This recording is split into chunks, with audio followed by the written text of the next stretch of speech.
नमस्कार साथियों यूएसए की चिढ़न इस वक्त इंडिया के प्रति कितनी ज्यादा बढ़ चुकी है, इस चीज का अंदाजा आप अमेरिकन ऑफिशियल्स के बयानों को सुनकर लगा सकते हो। ये सामने जो महाशय आपको दिखाई दे रहे हैं, यह है पीटर नोवारो, जो कि ट्रंप के ट्रेड एडवाइजर हैं, व्यापारिक सलाहकार हैं। ट्रंप को जितनी भी सलाह देते हैं ट्रेड से संबंधित, टैरिफ से संबंधित, इनके द्वारा ही दी जाती है। मतलब इनके कहने पर ही ये सारे काम किए जा रहे हैं। तो इनके द्वारा रिसेंटली एक बयान दिया गया कि इंडियंस आर एरोगेंट, इंडियंस घमंडी हैं। इसके साथ ही रशिया और यूक्रेन के बीच जो वॉर चल रहा है वो इंडिया की वजह से चल रहा है, मोदी की वजह से चल रहा है। उन्होंने बोला Russian Ukraine war is Modi's war.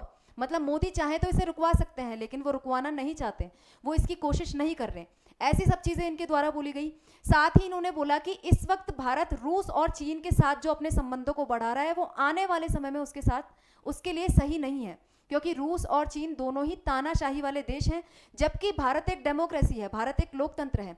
तो भारत को अमेरिका के साथ, मतलब एक दूसरे लोकतंत्र के साथ अपने संबंधों को इस तरीके से खराब नहीं करना चाहिए। तो इनको कोई बताए कि भारत ने संबंध यहाँ पर खराब नहीं किए। अमेरिका और भारत के बीच काफ़ी अच्छे रिश्ते चले आ रहे थे, लेकिन ट्रंप की टैरिफ पॉलिसीज़ की वजह से, ट्रंप की ट्रेड पॉलिसीज़ की वजह से यहाँ पे भारत और अमेरिका के संबंध खराब हुए हैं, और आगे जाकर जिनके सुधरने की उम्मीद हमें कोई दिखाई नहीं दे रही। यहाँ पे जो सारे इनके बयान हैं वो सिद्ध करते हैं कि अमेरिका इस वक्त काफ़ी बौखलाया हुआ है। अमेरिका को ऐसा लग रहा था कि भारत के ऊपर जब 50% टैरिफ लग जाएंगे तो भारत रोते गिड़गिड़ाते हुए इनके सामने जाएगा और टैरिफ्स को कम करने की मांग करेगा, लेकिन भारत ने इस तरीके की किसी भी मांग को करने से साफ इनकार कर दिया। इवन कल हमने एक न्यूज़ डिस्कस की जो कि जर्मन मीडिया ने छापी थी, उसमें कहा गया था कि मोदी ने तो ट्रंप का कॉल तक पिक नहीं किया। मतलब अब भारतीय नहीं चाहते कि किसी भी तरीके की ट्रेड डील अमेरिका की मनमानी पर, अमेरिका के कहने पर हम अमेरिका के साथ साइन करें। यदि कोई भी ट्रेड डील साइन होगी तो वो अमेरिकन इंटरेस्ट और इंडियन इंटरेस्ट दोनों को ध्यान में रखते हुए ही होगी। तो ये सारी चीजें क्या हैं, क्या इशू है, इनका बयान क्या है, एक एक चीज को हम डिटेल में यहाँ पे डिस्कस करने वाले हैं। तो चलिए सेशन की शुरुआत करते हैं। मेरा नाम है चारू गुप्ता और मैं स्वागत करती हूँ आप सभी का आज के इस सेशन में। तो दोस्तों बात यहाँ पे हो रही है पीटर नोवारो की, जो कि ट्रंप के व्यापारिक सलाहकार हैं।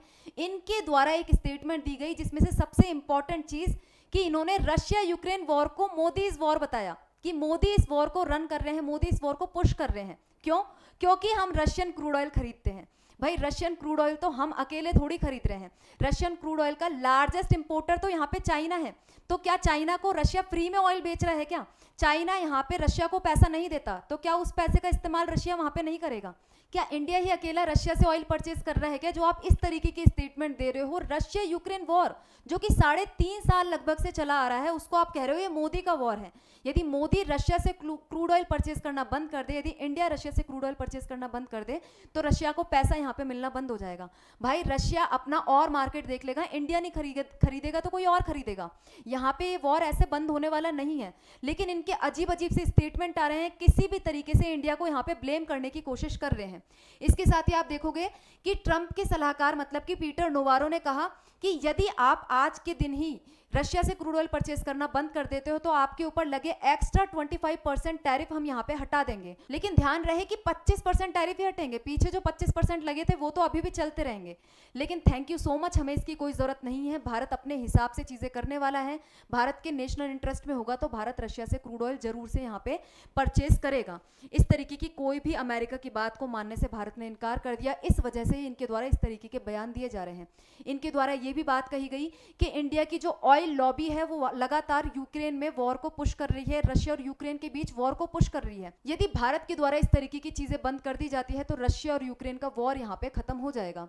ट्रंप एडवाइजर पीटर नोवारो ने कहा कि everyone in America loses because of India buys oil from Russia. मतलब अमेरिका में जो भी नुकसान हो रहा है इंडिया की वजह से ही हो रहा है। ऐसे फालतू के स्टेटमेंट देकर ये अपने आप को ही बेवकूफ सिद्ध करते हैं। इसके अलावा इसमें और कोई भी बात निकलकर नहीं आती। इन्होंने भारत पर आरोप लगाया कि भारत जो रशिया से क्रूड ऑयल परचेज करता है उसका इस्तेमाल अपनी डोमेस्टिक नीड्स को पूरी करने के लिए नहीं किया जाता, बल्कि भारत सस्ते दाम पर रशिया से तेल खरीदता है। उसके बाद रशिया और भारत दोनों मिलकर दूसरे देशों को महंगे दामों पर तेल बेचते हैं। ये फालतू का आरोप इनके द्वारा लगाया गया, जबकि ऐसा कुछ नहीं है। भारत का साफ कहना है कि इंडिया जितना भी ऑयल परचेज करता है वो सप्लाई और डिमांड के बेसिस पर करता है। मार्केट में जितनी नीड होती है उतना ऑयल इंडिया के द्वारा रशिया से परचेज किया जाता है।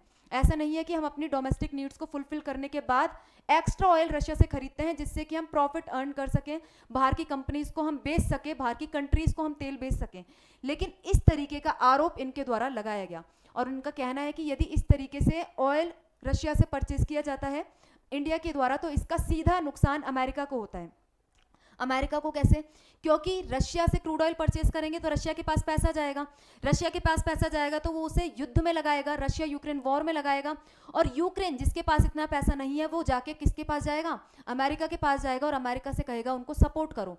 तो यहाँ पे अमेरिका यूक्रेन को सपोर्ट करेगा तो अमेरिका का पैसा मतलब अमेरिकन टैक्स पेयर्स का पैसा यूक्रेन के पास जा रहा है। देख रहे हो किस तरीके से इन्होंने लंबी एनालॉजी बनाई है। कोई सेंस इन बातों का नहीं निकलता भाई, बिल्कुल भी कोई सेंस नहीं निकलता, लेकिन ये किसी भी तरीके से घूम फिर के इंडिया को ब्लेम करने की कोशिश यहाँ पे कर रहे हैं। इसके साथ ही आप देखोगे अमेरिका पर जो असर हो रहा है, इन्होंने इतने सारे दावे किए कि अमेरिका में जितनी भी दिक्कतें आ रही हैं, अमेरिका की जनता, कारोबार और कामगार सब कुछ संकट में है भारत की वजह से। आप भारत को कहते हो कि एक टाइम पे कि India is a dead economy, India की अर्थव्यवस्था मर चुकी है, उसके अंदर कोई स्कोप नहीं है। और दूसरी चीज आप यहाँ पे कहते हो कि अमेरिका की जनता, कारोबार और अमेरिका के जितने भी इंडस्ट्रीज हैं भारत की वजह से संकट में पड़ चुके हैं, क्योंकि भारत ने पहले काफी ऊंचा टैरिफ इंडिया के यूएसए के ऊपर लगा रखा था। इसके साथ ही भारत इस तरीके से क्रूड ऑयल परचेज करता है, तो वो मैंने एनालॉजी आपको बताई। तो इस तरीके की चीजें इनके द्वारा यहाँ पे बोली जा रही है। अमेरिका के द्वारा इंडिया पे काफी ज्यादा गहन आरोप यहाँ पे लगाए जा रहे हैं जो कि किसी भी तरीके से बेस नहीं रखते, पूरी तरीके से यहाँ पे बेसलेस है, मीनिंगलेस है। इन्होंने बोला कि अमेरिकन टैक्स पेयर्स को इससे घाटा हो रहा है, क्योंकि अमेरिका जब यूक्रेन को सपोर्ट करता है तो वो पैसा अमेरिकन टैक्स पेयर्स का है और उससे अमेरिका का यहाँ पे नुकसान हो रहा है। तो इस तरीके की बातें इनके द्वारा बोली गई। एक चीज जो इनके द्वारा स्पेशली बोली गई वो ये कि इंडिया रशिया और चाइना के साथ अपने संबंध रिसेंट पास्ट में बढ़ा रहे हैं। आप देखेंगे कि अभी चाइना से भी वांग ई भारत में आए थे, चाइना के जो विदेश मंत्री हैं वांग ई, उन्होंने भारत में यात्रा की थी। इसके साथ ही कहा जा रहा है कि पुतिन भी आने वाले समय में भारत में आ सकते हैं और इसके साथ ही 31 अगस्त को भारत के प्रधानमंत्री नरेंद्र मोदी भी एससीओ समिट के लिए चाइना जाने वाले हैं। और खबरें ऐसी आई हैं कि इंडिया के प्रधानमंत्री नरेंद्र मोदी और यूएसए के प्रेसिडेंट पुतिन, इन दोनों का ही पर्सनली स्वागत किया जाएगा शी जिनपिंग के द्वारा। तो ये सारी ही चीजें दिखाती हैं डेफिनेटली इंडिया रशिया और चाइना के साथ आगे बढ़ रहा है। लेकिन यहाँ पे पीटर नोवारो ने कहा कि यदि भारत इस तरीके की चीजें करता है तो ये दोनों ही तानाशाह देश हैं, ये आपके ट्रू फ्रेंड्स नहीं है। इन्होंने कहा कि चाइना जो कि आपका इतना बड़ा हिस्सा हड़प के बैठा हुआ है, अक्साई चीन, इसके साथ ही चाइना के साथ आपका एक वॉर भी हो चुका है, तो क्या वो आपका दोस्त है? क्या वो आपका ट्रू फ्रेंड है? इसके साथ ही रशिया के बारे में भी उन्होंने बोला। चलो चाइना तक बोला तो वो फिर भी ठीक है, लेकिन रशिया की बात आप यहाँ पे क्यों कर रहे हो? रशिया के बारे में कहा कि रशिया भी आपका ट्रू फ्रेंड नहीं है। शायद हिस्ट्री इन्होंने पढ़ी ही नहीं, हिस्ट्री के बारे में जानते ही नहीं। 1971 से तो रशिया और इंडिया के संबंध बल्कि काफ़ी ज़्यादा सुदृढ़ हुए हैं, काफ़ी ज़्यादा अच्छे बने हैं। तो ये सब चीज़ों का इनको यहाँ पे ध्यान नहीं है, लेकिन इन्होंने बोल दिया कि ये दोनों तानाशाही देश हैं, इनके साथ आप अपने संबंध मत बढ़ाओ, बल्कि अमेरिका जो कि एक डेमोक्रेसी है उसके साथ आप अपने संबंध यहाँ पे बढ़ाओ, और आप भी एक डेमोक्रेसी हो तो आप भी एक डेमोक्रेसी की तरह यहाँ पे बिहेव करो। लेकिन अमेरिका से यहाँ पे कोई एक बात पूछे कि अमेरिका जो कि पाकिस्तान का इतना साथ हाल ही के समय में दे रहा है, पाकिस्तान के जो फील्ड मार्शल हैं उनको 2-2 बार आपने अपनी कंट्री में इन्वाइट किया, तो पाकिस्तान बड़ा सच्चा डेमोक्रेसी है। पाकिस्तान का कोई भी एक आदमी भी ये कह देना कि पाकिस्तान में डेमोक्रेसी काफ़ी अच्छी वाली चल रही है तो वो मानने लायक बात नहीं होगी। पाकिस्तान की डेमोक्रेटिक गवर्नमेंट के लीडर तो कब से जेल में पड़े हुए हैं और एक पपेट सरकार को यहाँ पे बिठाया हुआ है और सारा शासन आर्मी के हाथ में यहाँ पर है, तो आप पाकिस्तान का साथ क्यों दे रहे हो? क्या पाकिस्तान में ज़्यादा अच्छी डेमोक्रेसी है?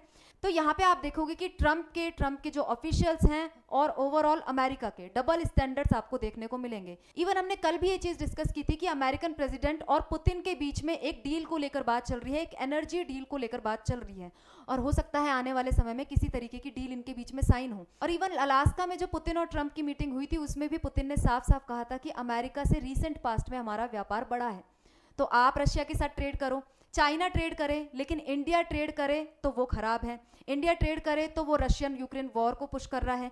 इंडिया यदि इस तरीके की बात कहता है कि ये चीज़ हमारे नेशनल इंटरेस्ट में नहीं है तो इंडिया एरोगेंट है, मोदी एरोगेंट है, इंडियंस एरोगेंट हैं। तो इस तरीके की बातें तो भाई इंडिया यहाँ पे बर्दाश्त करने वाला नहीं है।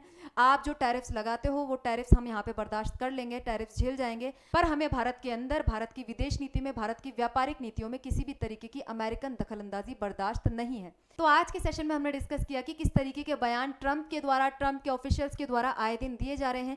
इसको लेकर इनकी विश्व में कोई तारीफ नहीं हो रही, विश्व का सपोर्ट इवन भारत के साथ है। आप देखेंगे हर दिन, आए दिन कोई ना कोई यूरोपियन कंट्री इंडिया को अपना सपोर्ट डिक्लेयर कर रही है, मतलब साइलेंट सपोर्ट इंडिया के साथ चल रहा है। इसके साथ ही आप देखोगे कि वैश्विक स्तर पर जो लोग हैं वो भी इस चीज़ को समझते हैं, वो भी इस चीज़ को देख रहे हैं कि इंडिया को किस तरीके से बुली किया जा रहा है। इसलिए नवारो की तरफ, ट्रंप की तरफ इंडिया के लोगों के सेंटिमेंट्स और ऑल ओवर द वर्ल्ड के सेंटिमेंट्स अगेंस्ट है। तो आप देखेंगे कि इंडिया के पास वैश्विक सपोर्ट है और आने वाले समय में ये सपोर्ट इस तरीके से ही अमेरिका बुली करता रहा तो और भी ज़्यादा बढ़ने वाला है।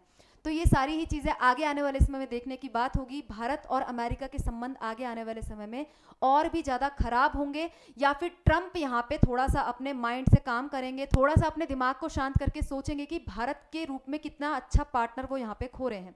लेकिन इसकी संभावना अभी कम ही लगती है। आगे आने वाले समय में क्या होता है वो चीज़ें हम आने वाले सेशंस में डिस्कस करते रहेंगे। आज के सेशन में इतना ही। Thank you very much.